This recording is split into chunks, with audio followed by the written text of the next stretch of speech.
Welcome to Constitutionalist Politics Podcast, aka CTP. I am your host, Joseph M. Leonard, and that's Lenard.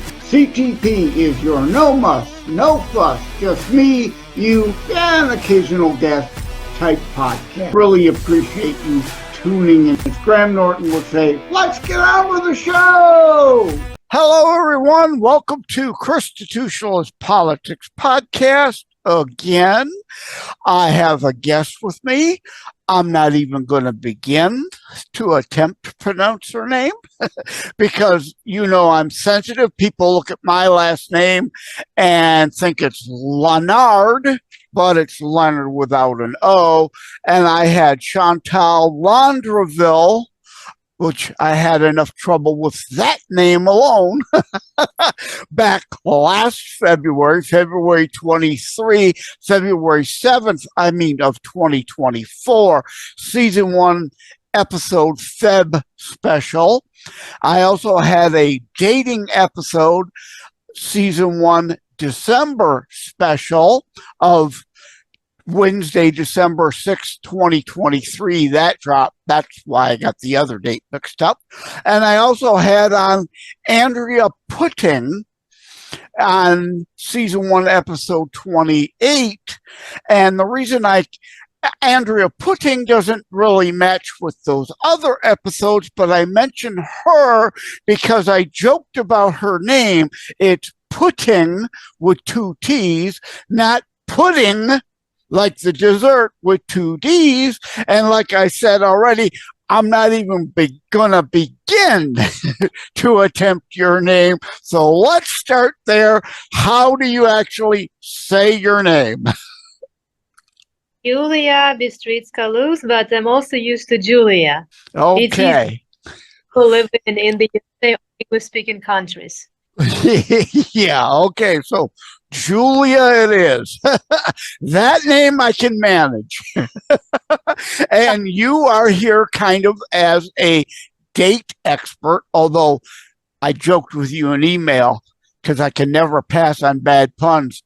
Is date a fruit or a vegetable? And do you talk about avocados and kumquats too? You know, I eat avocado. I love them. But today, yes, we're going. Your audio is cutting in and out a little. Sometimes have trouble with iPhones. Hopefully, it won't be a problem through the whole episode. But people, if her audio cuts in and out, it's not just your equipment. I'm hearing that already during the attempted record. But a dating expert, matchmaker expert, so I thought I'd have you on. And the first thing I got to ask right out the bat, something I asked Chantal during that episode, is it, I forgot to say, for the behind the scenes video watchers, I tried to find appropriate date, a shirt with hearts on it or something to do with Valentine's Day. If I ever had a shirt like that, I don't anymore. So inappropriately unrelated, I grabbed the Who is John Galt from the 2012 Atlas Shrugged movie for the heck of it. Just, I had to wear something, so this will do. But in all seriousness, to what we're here to talk about. Is it romantic or is it lame and cheap? And this won't work for me because I don't eat bananas, but to take a date to a sweet shop, get a banana split and 2 spoons to share. Is that romantic or is that lame? It depends on two people. What they actually like. If they both want to share that pudding with 2 spoons, like in one bowl, it's okay. They can be enjoying it. Or sometimes one person can be objecting it because for them it can seem very cheap. Sometimes people don't want it, but if 2 people want to share that pudding, I think it's their thing and they should definitely do it. It's all depends on likes, dislikes, and boundaries. what's a boundary for one person is not for another person. I think you've got to ask a date for what they actually want and listen to it. And they can give you tips, cues of what they want and how they would love to celebrate St. Valentine's Day with you. A reasonable answer. But so I don't really have any other planned out questions in advance. As I explained before the show, I like to just hit record and we go and we just kind of have a conversation, ebb and flow, and wherever it goes, it goes. So what is something that you generally, because I don't generally like a show that it's the same boring, like when I go on a show to promote my books. Welcome to the book show. Tell us about your book. Those are boring, but let's kind of get the usual stuff out of the way. What generally, indeed, do you present and is a general theme over episodes that you indeed do talk about? That's a very bad phraseology kind of question, but I think you know what I'm getting at. No, I think I do.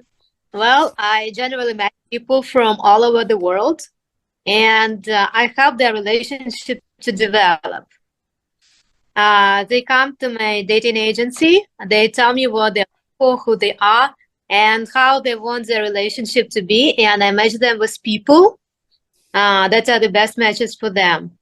And with time, we choose the best option for this and this person, and then I help them to build a happy relationship together.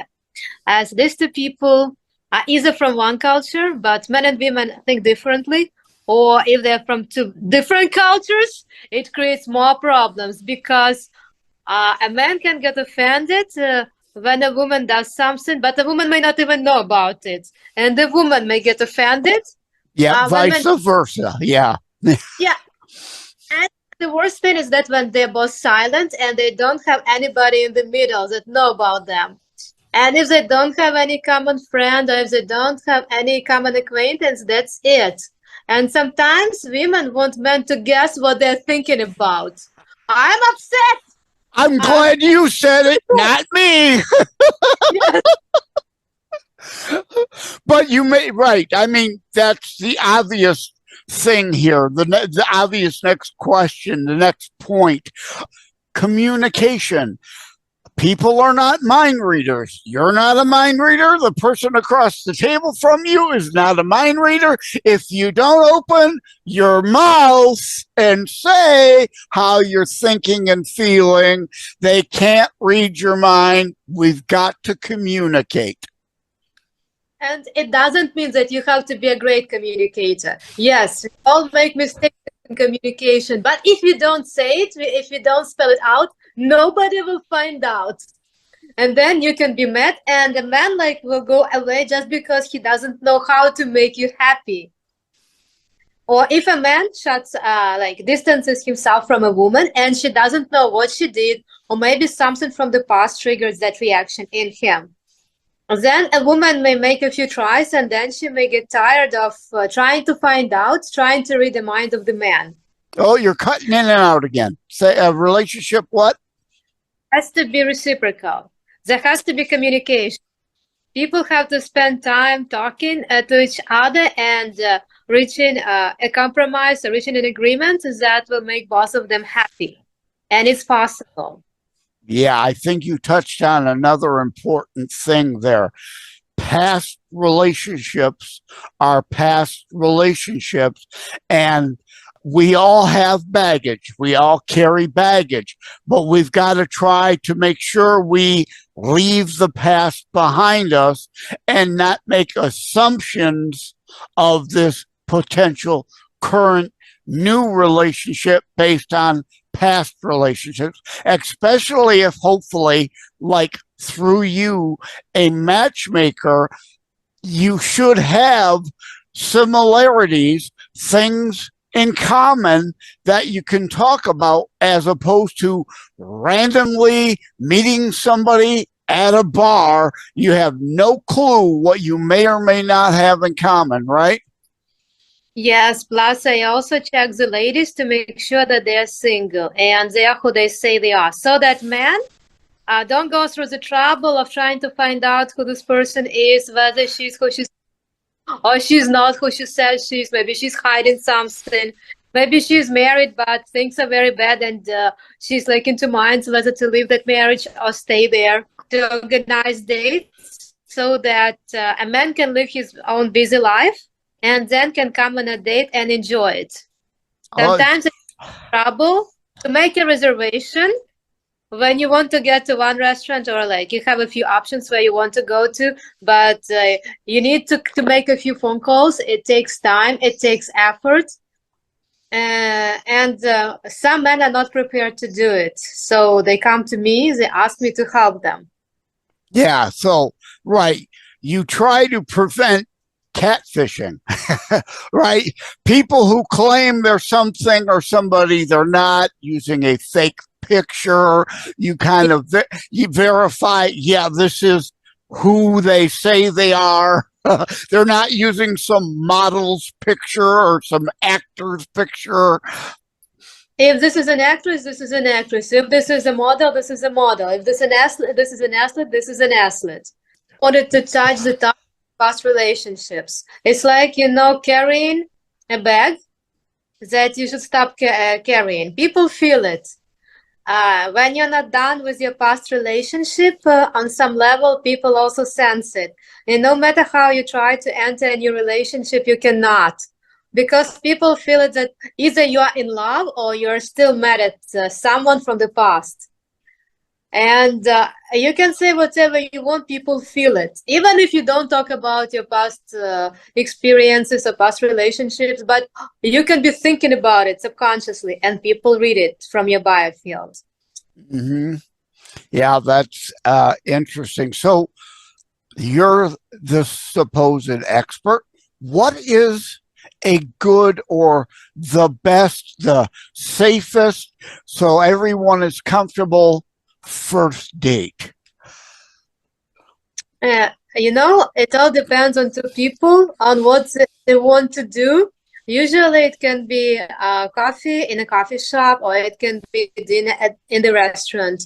It depends on whether people have more time or less time, whether they want to wear something casual or something more romantic and elegant, and how much time they're willing to spend. I usually recommend to spend maybe like from 45 minutes to an hour on a first date. It has to be something light, something refreshing, where both people are enjoying each other's company and see whether they want to see each other again or not. A lot of people build sandcastles. This is my future husband. Oh, this is my future wife. No, no, no. We're only talking about your second date. It's all about whether you see the person again or not. Yeah, don't put the cart before the horse. And obviously, a really bad early date is, and I'm going to give the audience a little behind the scenes here. This is going to air for Valentine's around then, 2025, but we're actually recording in October 2024.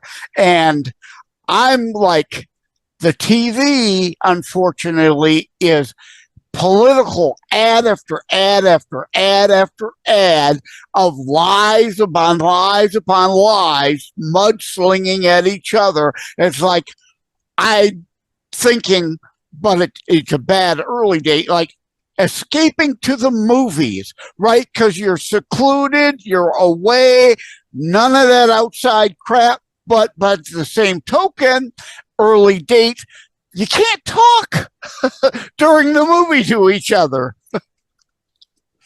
Going to the movie is a great second date, then and then added by dinner, because at dinner you can discuss the movie, you can see what you liked and what you didn't like, and it can actually create a connection. A lot of people make it of going out to dinner all the time, and then they get tired, and they get tired not of the person, but they don't feel any emotions because you eat. You can eat alone. You can eat with your friends. You can eat with your mother, with your brother. So what? You forgot about it. Yeah, it becomes a monotonous thing. I never really thought about that. That a movie alone is indeed absolutely a bad thing. But like you said, if it's going to be movie and a dinner rather than dinner and a movie, do the movie first. So that way you have that connection at dinner to be able to talk about what you saw, what you liked, what you didn't like, what your most favorite genre of movie is, and things like that. Because I go to the movies all the time by myself and often write about it, some not official movie reviewer or movie critic, but at that dinner you could kind of be movie critics, and that tells you something about each other. Yeah, you can find out about each other a lot. Or you can also go to a bookstore. It may seem a little bit old-fashioned, but it creates emotions, and it can also tell you something about your date and about yourself. And then you can go out to dinner and discuss what books you saw, what you liked, what you disliked. Bookstores are very old, but they create a sense of sentiment. Everything that creates a sense of sentiment, and if both people enjoy doing it, this is what should be done on the date. Certainly, never ever thought of that. That as an author myself, if somebody wants to go up and pick up one of my books, that tells them they're probably not somebody you want to be with, right? Kidding, right? Gotta laugh at yourself. If you're not willing to poke fun at yourself, you shouldn't poke fun at anybody else. But seriously, what you're saying, that by what section of books they gravitate to, what genre of books they gravitate to, is a very big indicator to begin with. And then what books, what particular authors are their favorites. Yeah, you could discuss all that after. Who's your favorite author? What's your favorite book? And why? And, what really made that book so endearing to you, and things like that you're alluding to, yes? And it creates a sense of connection. When I was still in Ukraine, I saw a very sad thing. I saw a couple. They were sitting right next to each other, and they were texting each other. They were sitting next to each other, and they were texting each other. They were not looking into each other's eyes. They were like yeah, well, if they were both doing it, they're made for each other. The problem is that, because generally if someone is going to break out their phone and start social media posting or texting or whatever, to me, it would seem that it indicates boredom and disinterest. And that is not somebody I would put up with. There would be no other additional dates. Yeah, because this person is physically on a date, but mentally and spiritually, this person is not.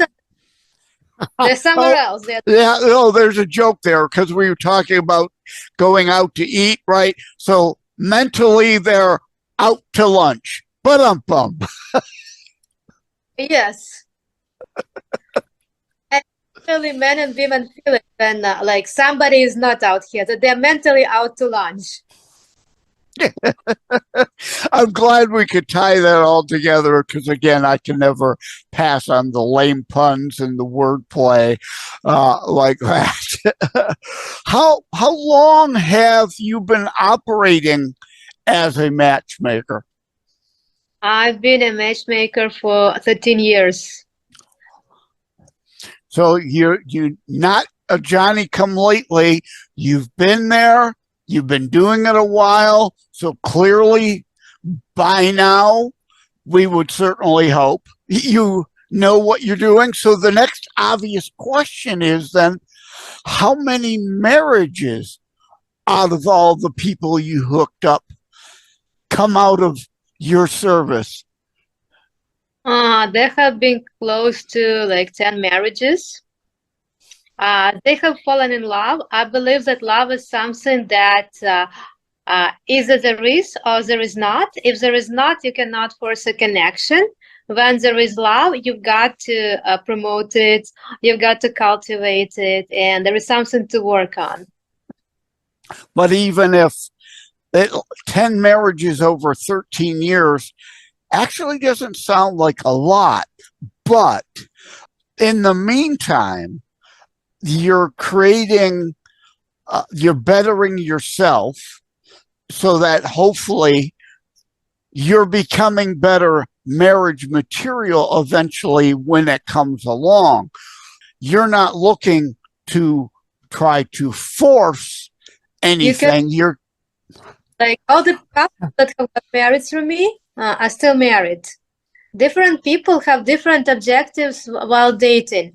There are some people that want to go out on the first dates all the time, and until they change their minds, there is nothing I can do. If it makes them happy to go out on the first date and say, hello, my name is this and this, I do this and this to many different people, if they don't get of it, they will be going out on the first dates until they realize, okay, this is not what I want anymore. I want something stable. I want to meet one person. I want to share all my time with one person.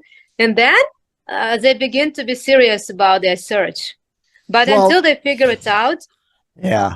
Well, given the way we are in today's society, actually, the more I think about it, 10 marriages over 13 years is really actually not surprising because there is so much lack of any real commitment out there. And so I get what you're saying is a lot of people just kind of want to go out and have a lot of different casual dates so they have company and people to associate with, but indeed they themselves aren't looking for anything long-term. Or there are people that are looking for long-term, but they are not looking for marriage, and they are like, they were married before, and they have had some past experiences, and no matter what you say, until they are ready to hear it, they won't. And if their match wants something more serious, this relationship won't last. If they're not ready to get past their trauma, because when you truly like somebody, when you truly love somebody, you want to be with them, and you want to be with them unconditionally. And you definitely want marriage. As soon as you fall in love and you feel that this is the person I want to spend the rest of my life with, and if another person is not ready or doesn't see marriage as a potential at all, that this is not the right person for you. Yeah, and you as a matchmaker is helpful in that you inquire and question and try to learn about them. So you're matching casual daters with other casual daters and people who are indeed looking for something a little more serious with other people who are looking for something a little more serious, as opposed to, again, that random chance that you're going to meet somebody in the same mindset as you out on the streets. There is a funny story. The latest couple that I've connected, like the guy and the lady used to go to the same bars, to the same restaurants, but they had to meet. They know all the same places. They like all the same places. They like all the same foods. They're really they're really connected. They were really meant for each other. But I had to connect them. Yeah, that's a very great story about this, because again, yes, I mean, there are 8 billion-ish people on the planet now, so the chances of you running into the right mindset people with at least no one No one is 100% match. No one is perfect. No one thinks exactly like we do. And if you're looking for that, you're always going to be disappointed. There are always going to be differences between people. If you're expecting 100% agreement on everything, you're a delusional person, right? So, but yeah, to randomly come together with people who are even remotely compatible nowadays with 8 billion people wandering around is probably not realistic, and why indeed matchmakers and dating services seem to be more and more and more popular. There is a joke in Russian and Ukrainian that there was an ideal woman, and she was looking for an ideal man. And when she found him, it turned out that he was looking for an ideal woman. They didn't connect because they both had their own ideals set. Right, right. That definition of what is, quote, ideal, unquote. Yeah, and they didn't match, right? There's that terminology and language and kind of wordplay thing, right? Because they can have different values, different meanings from person to person. Unfortunately, it's part of what's going on in the United States that I talk about on this show all the time. People who warp and distort language to kind of fit their own narrative, and we're not talking the same language anymore to be able to be on the same page. It takes time and effort to be on the same page. Like every relationship can be worked on. There are no incompatible. Every relationship has the right and the chance to exist when both people are working on it. It's not about a zodiac sign. It's not about astrology or numerology. It's all about the hard work you're willing to put into a relationship.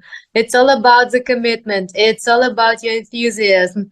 It's all about your gratitude for having it, even after a few months or 1 year being in a relationship, because a lot of people get into a relationship and then they get lazy. They begin to take it for granted.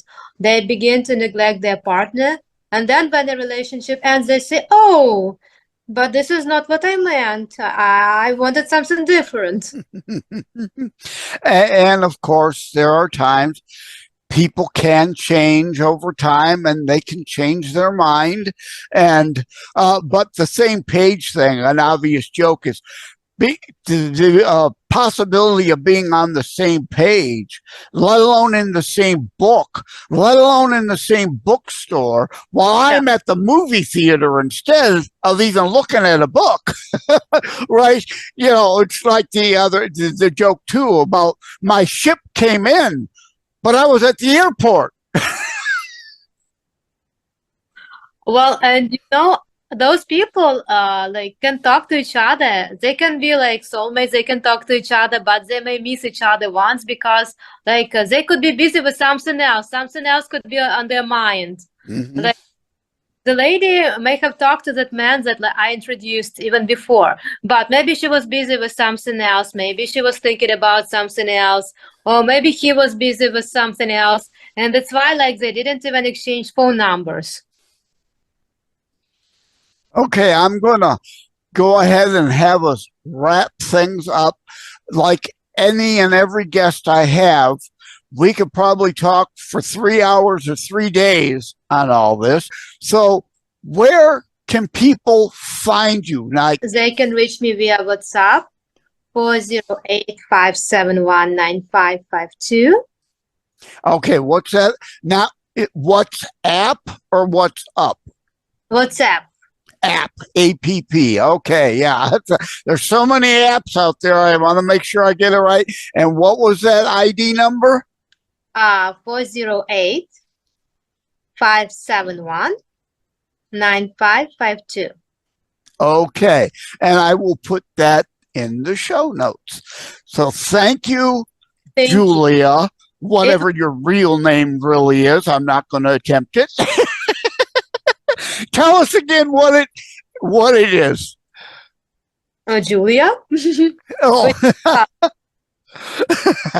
Okay, so you're not even going to give us the whole full name again. I don't blame you. It'll be in the show notes, of course. But again, I'm not going to attempt to pronounce it because I will really royally screw it up. And at any rate, thank you, Julia, for coming on. I really appreciate you being here to talk about these things. Thank you very much. It was my pleasure and honor to be a guest of yours. Take care. God bless. Episodes. Thank you for having tuned in for Constitutionalist Politics Show. If you haven't already, please check out my primary internationally available book, Terror Strikes, coming soon to a city near you. Available anywhere books are sold. If you have locally run bookstores still near you, they can order it for you, or autographed copies are available online direct from me via terrorstrikes.info/shop. And let me remind, over time, the fancy high production items will come, but for now, for starters, it's just you as a very appreciated listener by me. All substance, no fluff. No fancy high production intro or insert, at least yet, just straight to key discussion points. A show that looks at a variety of topics, mostly politics, through a Christian U.S. constitutionalist lens. So again, thank you from the bottom of my heart. Take care. God bless.